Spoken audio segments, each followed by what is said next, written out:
Boa noite, irmãos, graça e paz. Vamos abrir a palavra do Senhor. Voltamos à Epístola de Tiago, no capítulo 1. Nós leremos a partir do verso 19, iremos até o final desse capítulo, no verso 27.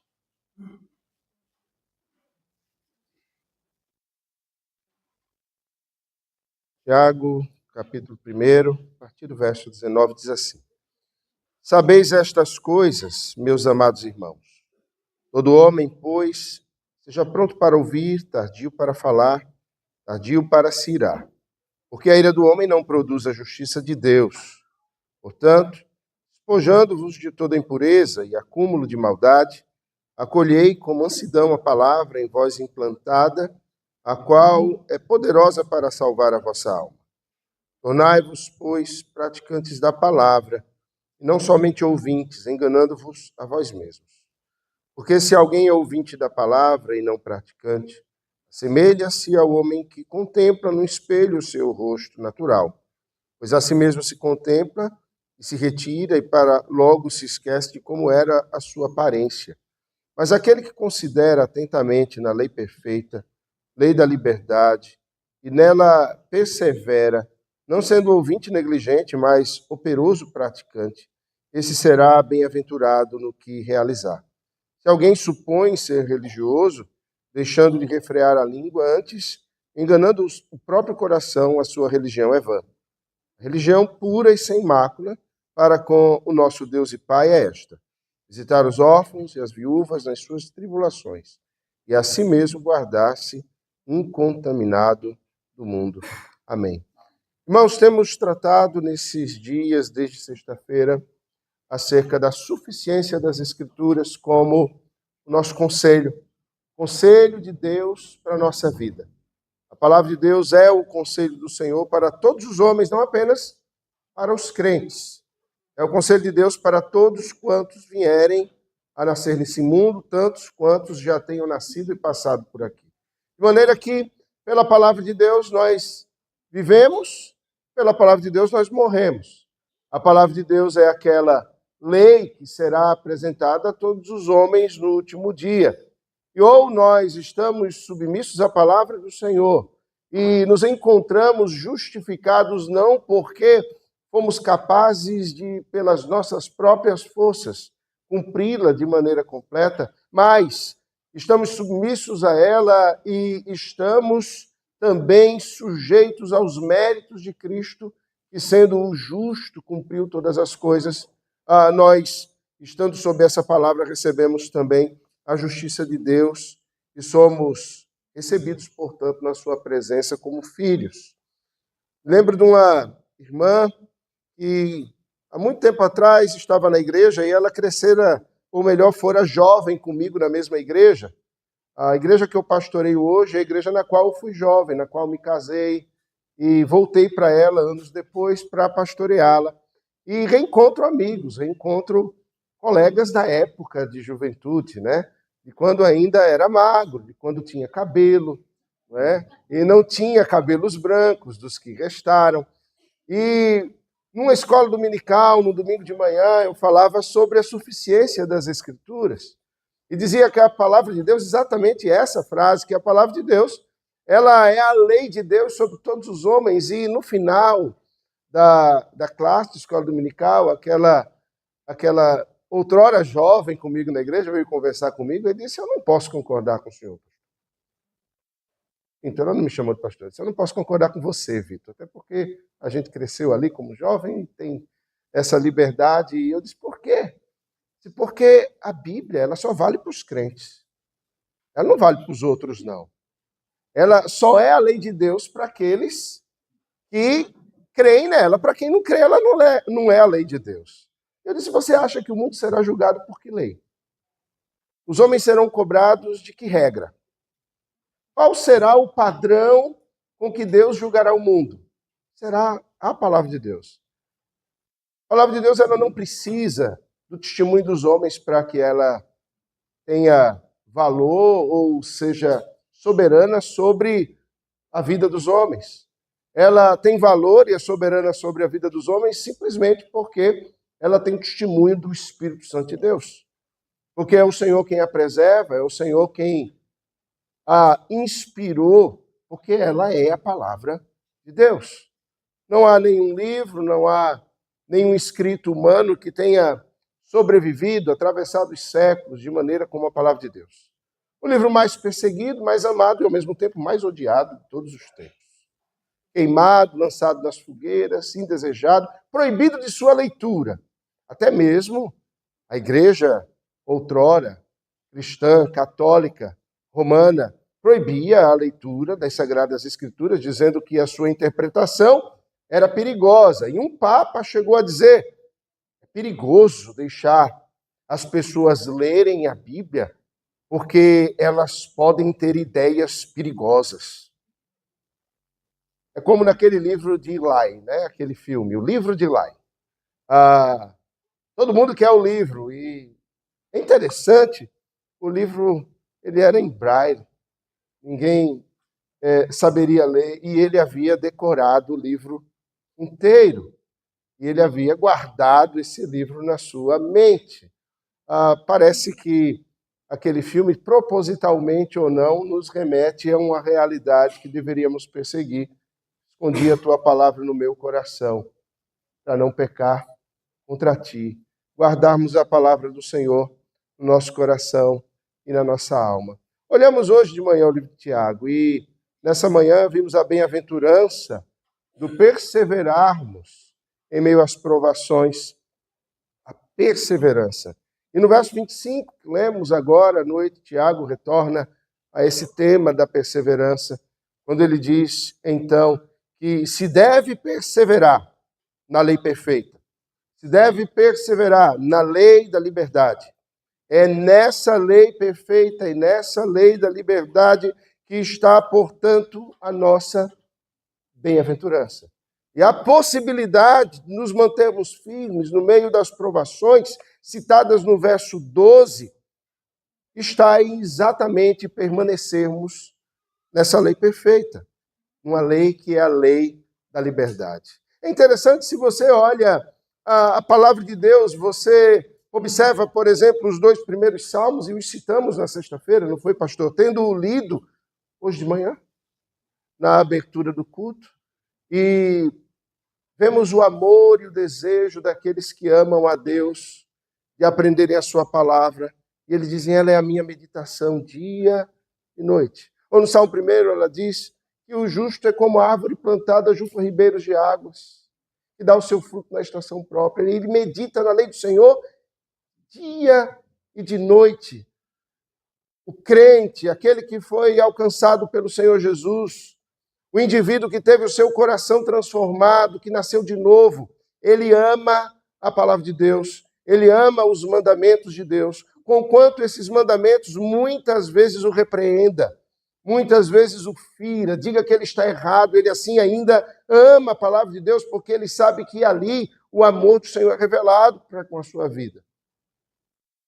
Por outro lado, daqueles, e o Salmo 2 nos revela, que não meditam na palavra de Deus, eles imaginam coisas vãs. E eles dizem, então, assim, rompamos de nós as suas algemas. Rompamos de nós as suas algemas. E esse é o brado que o mundo, que o espírito do século, que o cientificismo, que o humanismo dos nossos dias, e até uma religiosidade oposta a Deus, tem proclamado, rompamos de nós as suas algemas. Enquanto as Escrituras, para nós, elas nos são apresentadas como, no verso 25, Tiago nos diz, lei da liberdade, para os ímpios elas são algemas que incomodam, algemas que os acusam, algemas que dizem que eles são maus e pecadores. E a ideia é não mudar o seu coração, não ter uma vida transformada, mas permanecer na mesma caminhada e afastar a lei de Deus. Enquanto eles pensam isso, imaginam isso, enquanto eles planejam isso, enquanto toda sorte de coisas é dita, e eu não sei se vocês viram nessa semana um pedido de um certo partido brasileiro solicitando que as igrejas e os pastores que orem ou deem aconselhamento àqueles que querem mudar de prática pecaminosa para uma prática piedosa. E eles falam de gênero, de todo aquelas letras LGBTH, mais megahertz, YG, né? E por aí vai. E eles dizem devem estar submissos a pagar uma multa de até R$500 mil. Empresta um dinheirinho, hein, pastor? É um intento de afastar a lei de Deus, dizer, rompamos as suas algemas. Não falemos sobre isso ou sobre aquilo. Não vamos falar sobre pecado. E o Senhor, o texto de Salmo 2 diz, ele ri deles. Você consegue imaginar? E eu tenho essa sensação, irmãos. Eu vejo os noticiários, eu vejo essas notícias, pastor, essas leis e os planejamentos dos homens e a ideia deles. E eu me recordo de uma amiga de faculdade, quando fui pregar o evangelho a ela era uma iraniana. E eu falava do evangelho para ela, ela dizia assim, Vitor, isso é a maior besteira que você está me dizendo, porque a gente tá bom, eu vou revelar, né, que eu fiz faculdade no século passado, né? Então ela dizia, nós estamos saindo da era de peixes, estamos indo para a era de aquários. Eu pensei logo em Xuxa cantando, né? Então, estamos saindo para a era de aquários. E nessa era de aquários, nessa era de aquários, Vitor, esse evangelho, esse cristianismo que você está pregando, ele vai ser substituído por uma nova religiosidade. Isso que vocês dizem que é mal vai ser bom. Isso que vocês dizem que é errado vai ser certo. O que vocês dizem que é mentira vai ser verdade. Meu Deus! Eu devia ter repreendido, pastor. Eu achei que ela era maluca e ela era uma profetisa do inferno. O que ela me disse lá nos anos 90... é isso que os homens estão buscando hoje. Mas quando eu vejo tudo isso, quando eu me lembro daquela conversa com aquela amiga iraniana, adepta de uma religião chamada Bahá'í, eu não posso deixar de imaginar Deus sentado no trono e dando gargalhadas.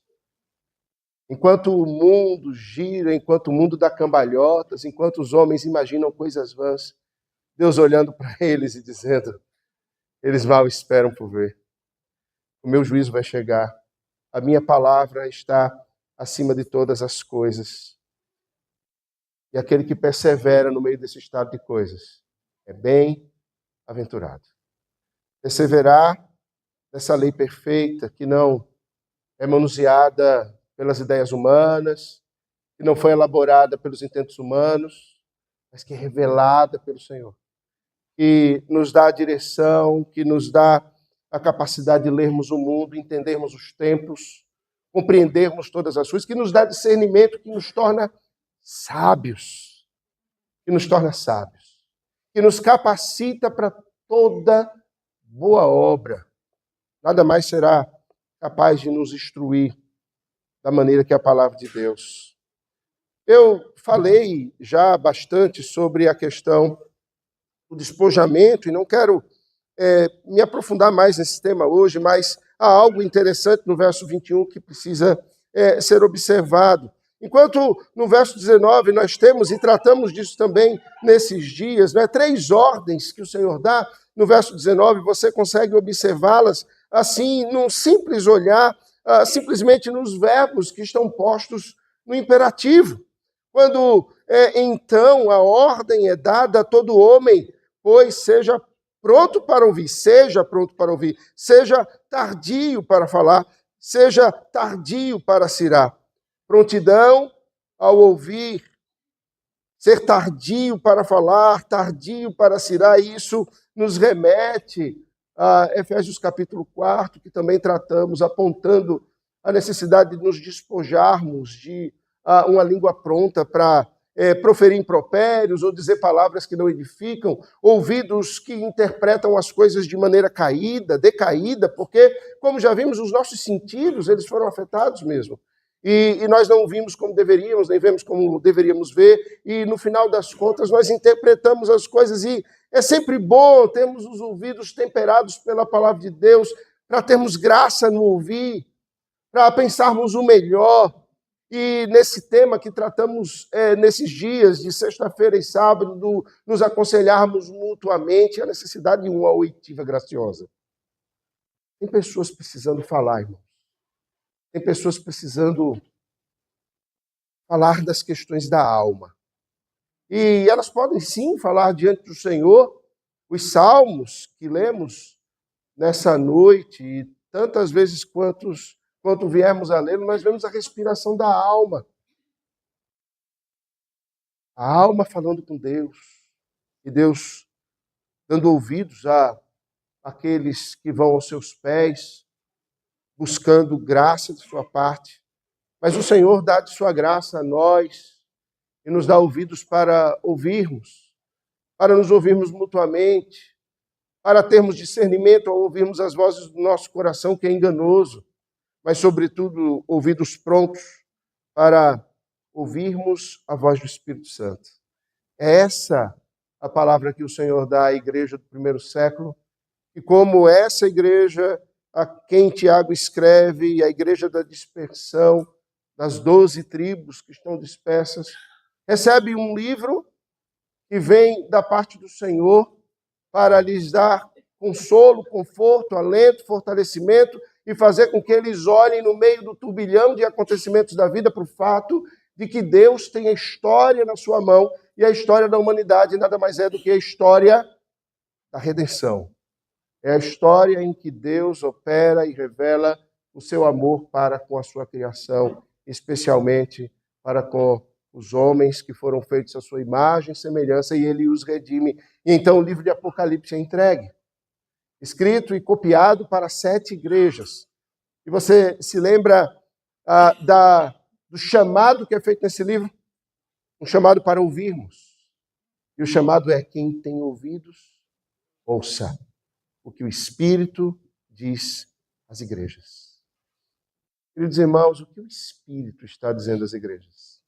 Ele sempre falou. O Espírito falou no Antigo Testamento por meio dos seus profetas. Ele falou no período do Novo Testamento. Cristo, Deus encarnado, falando no meio da multidão e do povo. Imagina, pastor, que negócio é esse? Ouvir a voz de Cristo, como seriam as poderosas palavras saindo da sua boca. Se nós nos maravilhamos ao lê-las, imagina ouvindo da sua própria boca. Como isso deveria ser extraordinário. Mas não menos extraordinário é Cristo ter subido e ter deixado da terceira pessoa da Trindade, Deus, Espírito Santo, que falou por meio dos apóstolos e atravessa os séculos e fala hoje. E ele mesmo diz: quem tem ouvidos ouça o que o Espírito diz às igrejas. E há muitas vozes sendo ouvidas, muitos sons sendo proclamados, muitos conselhos sendo dados, as vozes do nosso coração, ruídos na nossa alma daqueles ídolos que estão presentes, ídolos funcionais no nosso coração. Tratamos disso nessa manhã. Há vozes que ouvimos daqueles que estão ao nosso redor, vizinhos, amigos, familiares, as vozes que vemos na cultura, nos livros que lemos, nos filmes que assistimos, na música que ouvimos, as vozes daqueles que nos influenciam de alguma maneira, porque estão em contato conosco. As vozes são ditas, e nós ouvimos muitas vozes, e nós precisamos nos certificar de perseverarmos para ouvir a voz do Senhor. E nós precisamos, portanto, ter ouvidos para ouvir, e sermos tardios para falar, e tardios para nos irarmos. Há essas ordens, e eu não quero me deter tanto nelas, mas adiante, no verso 21, portanto, está algo que eu gostaria de pensar. Nós nos despojamos de toda a impureza e acumula uma ordem aqui. Observamos essa dinâmica da santificação, nos despojarmos de uma antiga vida, nos despojarmos de uma antiga veste, nos despojarmos do velho homem e pela renovação do Espírito na nossa mente, nos revestirmos da nova natureza em Cristo Jesus, para vivermos aquelas boas obras as quais Deus de antemão preparou para que andássemos nelas. E o verso 21, ele fala sobre esse despojamento e ele ele diz aquilo que precisa ou como o revestimento acontecerá. Observe na última parte do verso 21, a palavra em vós implantada, a qual é poderosa para salvar a vossa alma. Esse é o revestimento. Esse é o revestimento. Não se trata de meros hábitos. Ontem fizemos um exercício, né? E fazíamos assim. Precisamos dizer a verdade, deixando a mentira, fale cada um a verdade. E nós fizemos um exercício. Qual é o despojamento? Deixar a mentira. Qual é o revestimento? Falar a verdade. Isso parece TCC. Terapia cognitivo-comportamental. Ou não? Parece. A diferença está aqui. Não é apenas uma substituição de habitudes. Não é apenas a substituição de uma forma como eu agia e eu vou agir de outra maneira. Certamente, a terapia cognitivo-comportamental é o que se aproxima mais disso. Mas ela ainda fica nos hábitos. O despojar-se, o revestir-se, envolve um outro elemento. E as ciências psicológicas, ou qualquer outra terapia, por melhor que seja, e os homens intencionalmente desejosos de ajudarem uns aos outros pratiquem, não podem alcançar, porque vem de Deus. Nós nos despojamos e nós acolhemos com mansidão a palavra em nós implantada. Aí está a diferença. O revestimento ou a nova vida, ela não se dará na substituição de hábitos. E talvez você tenha saído nesses dias, antes de hoje à noite, dizendo, isso é fácil. Agora vai dar certo. Eu tentei esses anos todos, mas não deu certo. É só fazer a troca. Vai ser facinho agora. Eu gostaria de dizer a você que é só trocar a roupa, mas não é bem assim. Algo precisa ser tratado no nosso coração. Precisa ser tratado bem interiormente.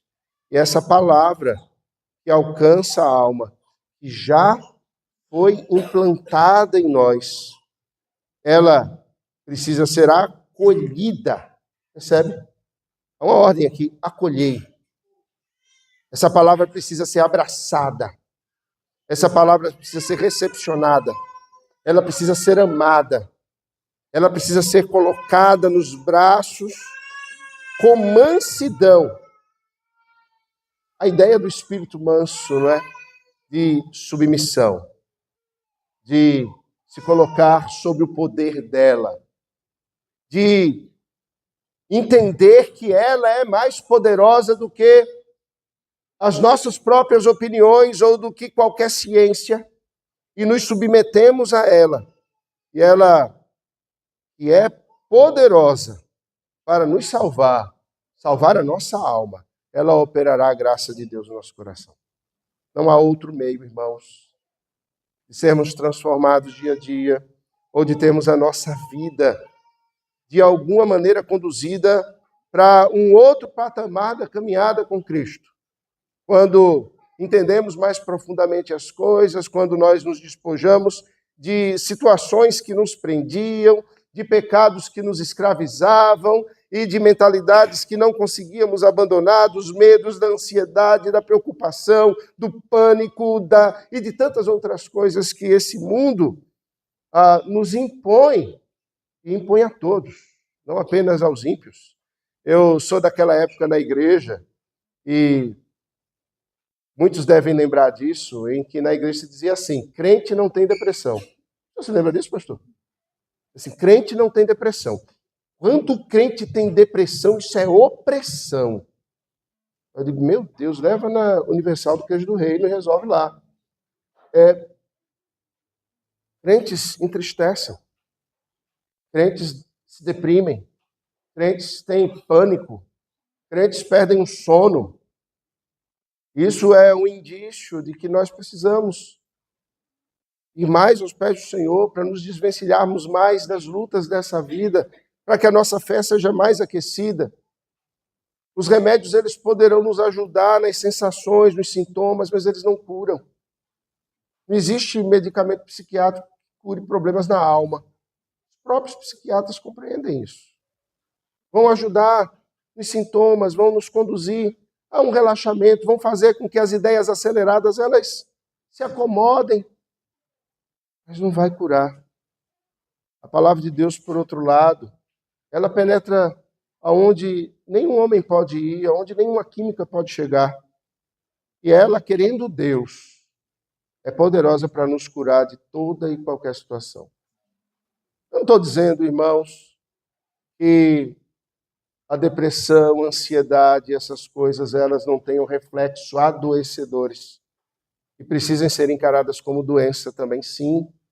Simplesmente porque a alma e o corpo, a gente não sabe onde começa um e onde acaba o outro.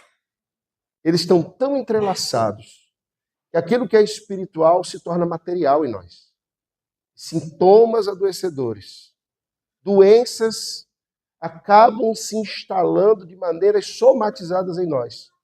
E muitas vezes nós precisaremos da ajuda, até mesmo química, para irmos adiante. Mas não é aí que está a nossa esperança. A nossa esperança está posta em Cristo e na sua palavra.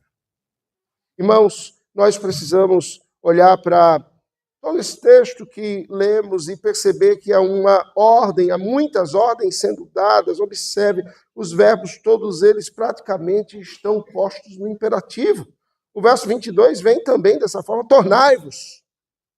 Imperativo. Tornai-vos o quê? Receba a palavra, ela vai te transformar.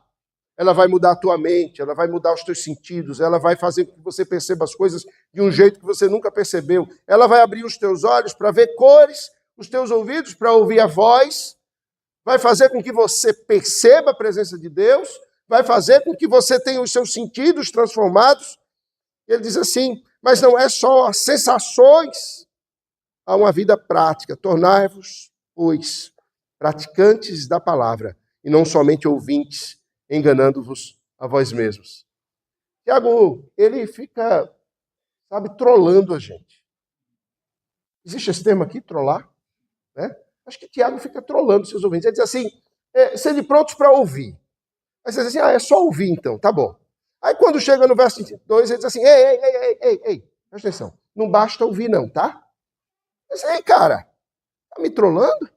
Não faz isso, Tiagão. Ele fala do ouvir, daqui a pouco ele diz, não é só ouvir, você precisa praticar. Se você só ouvir, você só tiver ouvidos para ouvir, você está se enganando a si mesmo. Irmãos, percebe como as coisas são, quantas vezes, ou o quão real é o fato de que muitas vezes nós só temos ouvidos para ouvir. Isso já é grande coisa, né? Porque tem uns que nem têm ouvidos para ouvir. Mas nós temos ouvidos para ouvir, graças a Deus. E tantas vezes nós nos acomodamos aí. Opa, eu tenho ouvidos para ouvir o que o Espírito diz às igrejas. E eu digo, oh, bom, eu estou ouvindo a voz de Deus. E nós ouvimos a voz do Senhor, nós ouvimos a palavra do Senhor. Ela nos conforta, ela nos consola, ela nos confronta também. E nós ouvimos tudo isso e saímos lembrados, recordados da esperança da glória. Há tantas coisas maravilhosas que acontecem quando o povo de Deus se reúne na presença dele. Mas aí Tiago vem, bota o pé na nossa frente, dá um empurrão, e ele diz, pegadinha do malandro. Não basta você ouvir. Não se engane. Você precisa ser praticante da palavra. E ele vai aprofundar no verso 23, dizendo, olha, porque se você é só ouvinte da palavra e não praticante, você se assemelha ao homem que contempla no espelho o seu rosto natural. Pois assim mesmo se contempla e se retira e para logo se esquece de como era a sua aparência. Parece que ele está citando os crentes que só abrem a Bíblia no domingo. Ele está dizendo assim, nós estamos aqui. E a palavra de Deus é exposta. E ela reflete a nossa realidade. Quando você ouve a palavra de Deus e você diz assim, isso é comigo. Isso tem a ver comigo. Isso vem ao encontro daquilo que eu estava pensando, da minha necessidade. É um espelho. Você está sendo espelhado nessa palavra. E ele diz assim, quando nós não praticamos, é como alguém que, no final de um dia como este, dá as costas e sai. E ele não tem o espelho mais nas suas mãos. E ele não consegue mais se contemplar. E ele não vê mais a sua situação. E ele logo se esquece de como era a sua aparência. E ele entra naquilo que a gente chama de auto-engano. Porque amanhã o dia vem com seus cuidados, vem com seu calor. Ele traz as suas preocupações. E a palavra de Deus ela vai ficando sobre camadas dos nossos pensamentos, preocupações e ações. E vem a terça-feira, ela fica sobre mais camadas. E a quarta, mais camadas em cima dela. E graças a Deus chega o outro domingo e o pastor que prega sequencialmente diz assim, previously in Kings. Né? Então ele diz, na semana passada em Reis, aí ele puxa aquilo que veio lá de trás, e pela graça do Senhor somos lembrados, e a cada semana somos lembrados, louvado seja o Senhor por isso. Mas tem mais, irmãos, tem mais. Tem uma vida cristã mais profunda, tem uma vida mais íntima com Deus, tem uma caminhada mais estreita com o Senhor chama um povo nesse tempo que é chamado hoje, e um tempo que para nós, eu imagino, é crucial. Cristo está voltando, e nós não podemos simplesmente olhar a palavra e vivermos a vida e ela não nos impactar como deveria nos impactar. Ela que é a lei da perfeita liberdade, ela que é a lei perfeita de Deus, ela que é a lei da liberdade. Nela nós devemos perseverar, mas nós só perseveraremos nela se ela estiver afetando os nossos sentidos, se ela estiver diante dos nossos olhos, se ela nos marcar, se ela estiver na nossa meditação, se ela for verdadeiramente o espelho para onde nós olhamos. Essa palavra de Deus é a única maneira de nós sermos, de fato, transformados como precisamos ser. E nós temos lutas, não é? Hoje de manhã fazia um desafio e perguntava, qual é aquele pecado que lhe prende? Qual é a sua dificuldade? E dizia que uma oração que deveríamos fazer constantemente é a que menos fazemos. É a oração de confissão de pecados. Deveria ser a oração diária do crente. Nós não poderíamos encerrar um dia sem fazermos um inventário da nossa vida. Como lemos hoje, se dissermos que não temos pecado, fazemos Deus mentiroso. Mas, se confessarmos os nossos pecados, Ele é fiel e justo para nos perdoar os pecados e nos purificar de toda injustiça. Irmãos, percebe que na confissão de pecados há graças que são apresentadas? Se confessarmos os nossos pecados, nós temos a graça da fidelidade de Deus. Nós temos a graça da justiça de Deus. Nós temos a graça da purificação que o Senhor dá a todos aqueles que se confessam diante dele. A palavra de Deus, portanto, como espelho, aponta as nossas falhas, mostra as nossas rugas, diz aonde nós estamos errando. Ela que pode nos incomodar, mostrando aquilo que não queremos ver. Ela o faz para que nós estejamos saudáveis. Como é bom nós descobrirmos as coisas com antecedência. Imagine um câncer que é descoberto logo no início.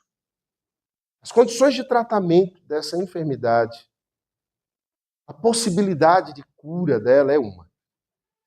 Mas se o tempo passa, e quanto mais avançado ele for, e ele silenciosamente vai trabalhando, não traz sintomas, e de repente é descoberto, diz, olha, já está avançado, já está de tal forma.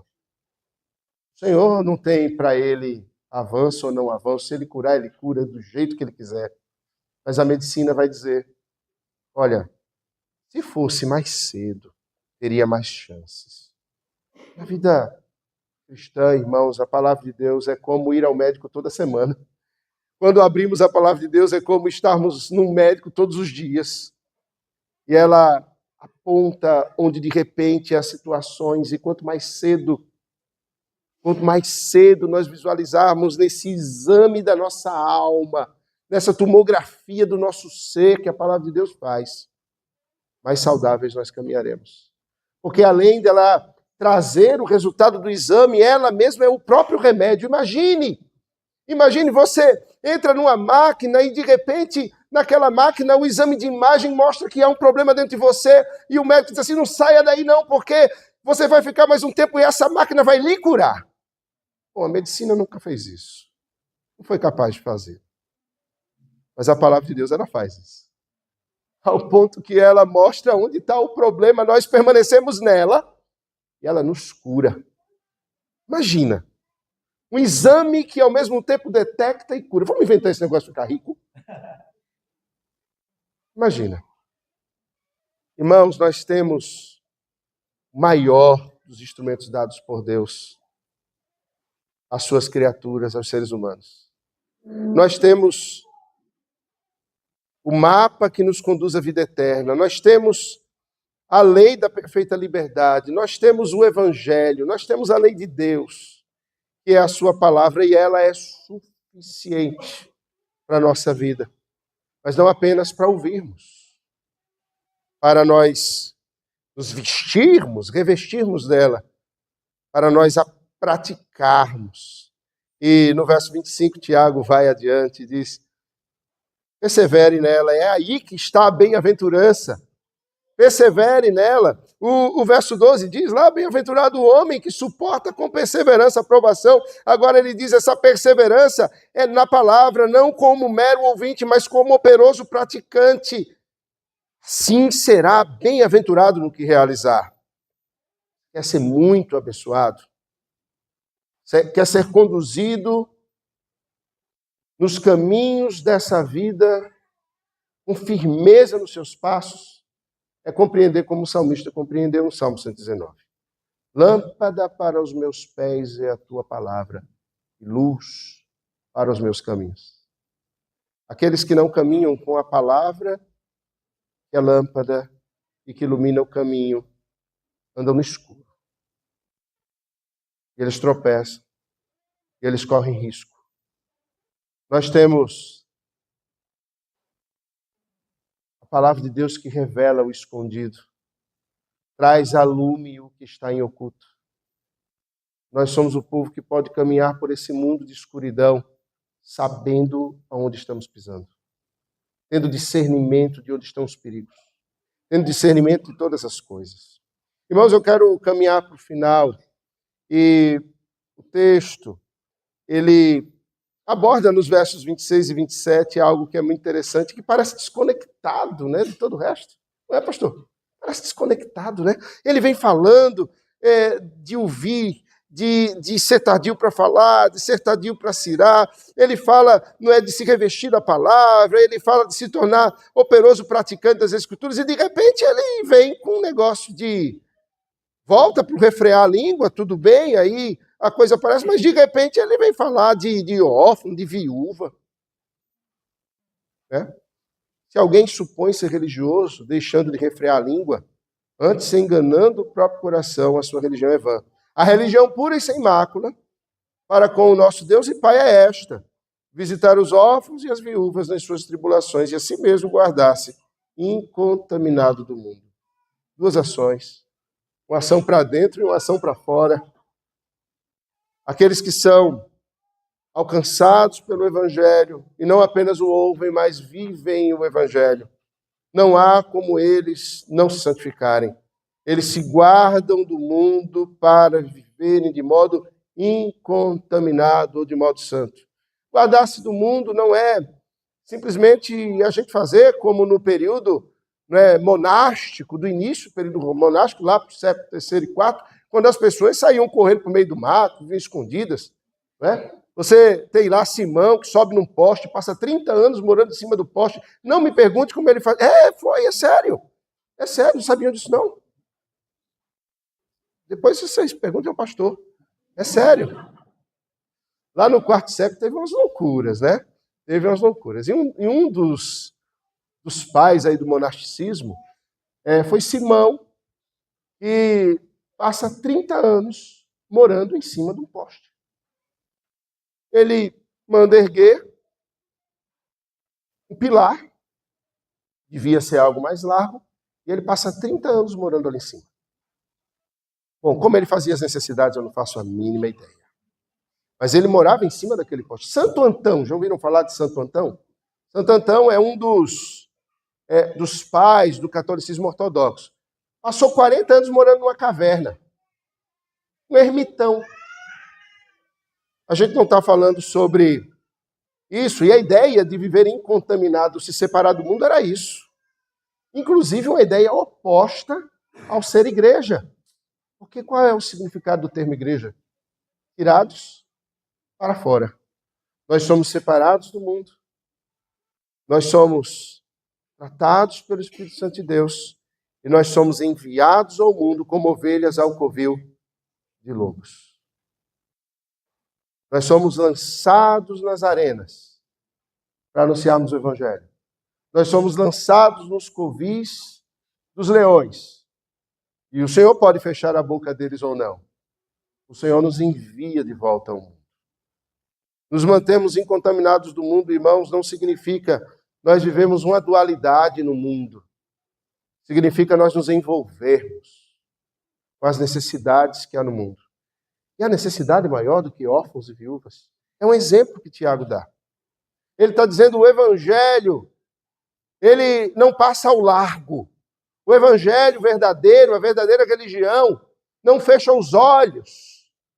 Ela avança, ela vai adiante, e ela percebe a maior das enfermidades e das necessidades, que é a enfermidade do coração. E ela apresenta, no meio das tribulações, a resposta, que é Jesus, aquele que passou por todas as provações e tribulações, e não pecou em nada, foi perfeito em todas as coisas. Irmãos, termos ouvidos para ouvir nos fará ouvir sons, nos fará ouvir a voz, sobretudo, do Altíssimo falando ao nosso coração. Como seria bom se fôssemos capazes de ouvir a voz do Senhor, o Espírito Santo individualizasse os textos bíblicos, a nossa meditação a cada situação e realidade da nossa vida. Ele faz isso. Mas quanto mais nos embebermos dessa palavra, mais Ele o fará. Mas não apenas temos ouvidos para ouvir, mas nos revestirmos dessa palavra. O termo diz acolhê-la. Acolhê-la. Fazer com que ela tenha morada em nós. E nós também habitarmos nela e com ela. Ou seja, termos intimidade com essa palavra que é acolhida e abraçada. Minha filha ganhou uma boneca essa semana, veio da China. Atravessou o mundo para chegar no braço dela. Quando aquela boneca chegou, Maria Eduarda é o nome da boneca. Minha neta. E ela, inclusive, disse, papai, segure a minha filha um pouco. Não, pai, não é assim que pega, ela vai chorar. Então, ela recebeu e ela acolheu. Aquele ser inanimado, que não... A palavra de Deus não é um ser inanimado. A palavra de Deus, ela tem vida própria. Quando nós nos relacionamos com a palavra de Deus, tenha isso em mente, ela tem vida própria. Ela tem vontade própria. Ela não se submete ao leitor. Qualquer livro que você for ler, se submete ao leitor. Você dá a interpretação que você quiser. Mas a Bíblia não. Ela é que dá a interpretação da nossa vida. Quando estamos lendo a palavra, na realidade é ela que está lendo a nossa alma. E nisso nós somos, irmãos, levados não a uma religião que é vã. Nós somos levados a uma religião pura e sem mácula para com o nosso Deus. O Senhor nos opera em nós, em meio às tribulações, a bem-aventurança. E opera em nós a santificação. de modo que nós nos mantemos incontaminados.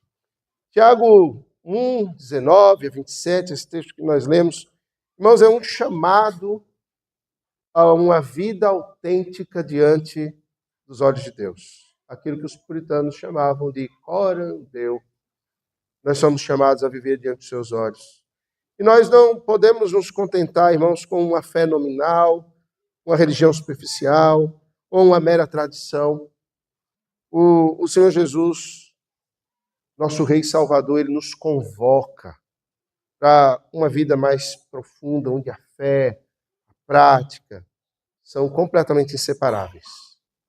Onde a palavra de Deus, ela toma, de fato, esse lugar de ser a nossa única regra. Daquilo que nós cremos, da maneira como enxergamos a vida, o mundo, daquilo que esperamos, das nossas esperanças, mas não apenas disso. Ela é aquilo que diz como nós andamos dia a dia. Como nós nos vestimos, como nós nos casamos, como nós investimos o nosso dinheiro, que hora nós vamos dormir, que hora nós vamos acordar, o que fazemos no domingo, o que fazemos no sábado à noite. Ela é a regra de prática. Ela aponta para uma pessoa, para Cristo. Cristo é a palavra encarnada e quando abraçamos e acolhemos a palavra, nós estamos abraçando e acolhendo o próprio Senhor e Salvador das nossas almas. E aqueles que não acolhem e amam a palavra também não acolhem e não amam o Salvador. Essas coisas são completamente intrínsecas, porque Ele é o Verbo revelado nas Escrituras. Toda a ação de Deus revelado na palavra, o Verbo, aponta para a atitude de Cristo. De submissão, de esvaziamento, de ser conduzido ao padecimento, à morte e à ressurreição, à ascensão, à glória, a estar no trono, e conduzirá ao verbo final, que é voltar, e restaurar, e conduzir um rebanho que é seu, eternamente, em graça, paz e amor. Que o Senhor seja louvado. Amém.